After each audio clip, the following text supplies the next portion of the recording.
ụmụnne m anyị na-ekene unu n'ọnọdụ nne. Aha m bụ Paul Chigbo.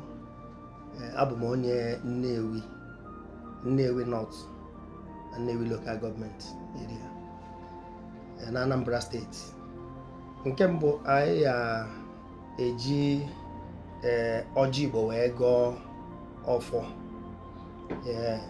Nke mbụ bụ na ọjị bụ nnukwu ife n'ala Igbo.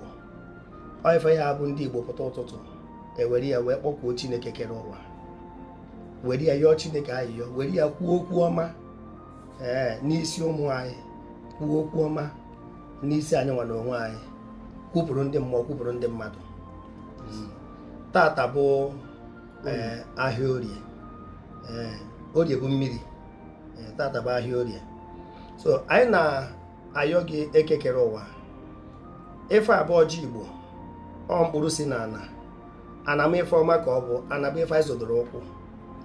Anyị na-asị gị na onye wetara ọjị wetara ndụ.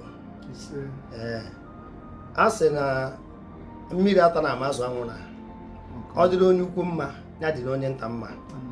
Ebe ọ bụla ụmụ Igbo niile nọ, ife ọma dị mma nke ha na-eme ya gaziere ha. Nke onye na-eme dị mma ya mere ya gaba. Nke onye na-eme adịrọ mma ya wepụ aka na ya. Na ife ji wee mara Igbo wee gba mbọ, Chineke wee na-agọzi Igbo, wee na-enye ha ọganiru n'ụdị pụrụ iche, ha wee bụrụ ndị eji ama atụ na mba ụwa. Ife dị mma na-eweta anya ukwu. Chineke nyere Igbo ife dị mma. Anyị na-asị ka anyị na-ata ọjị ka anyị taa ya atata ndụ, ife ya eri ya ama abịa, mana nke anyị eri ya abịa. Anyị adị ogologo ndụ nwee isi nka, anyị azụ ụmụ ewee zụọ anyị. Isi nka ka anyị na-ayọ ahụike na ogologo ndụ, ka ọ ya aba ibicha n'ụwa ka anyị nwee ike nachighata Chineke kere anyị. Anyị na-asị ka ọ dịrị anyị otu a site n'aha Chukwu Okike abịa ma.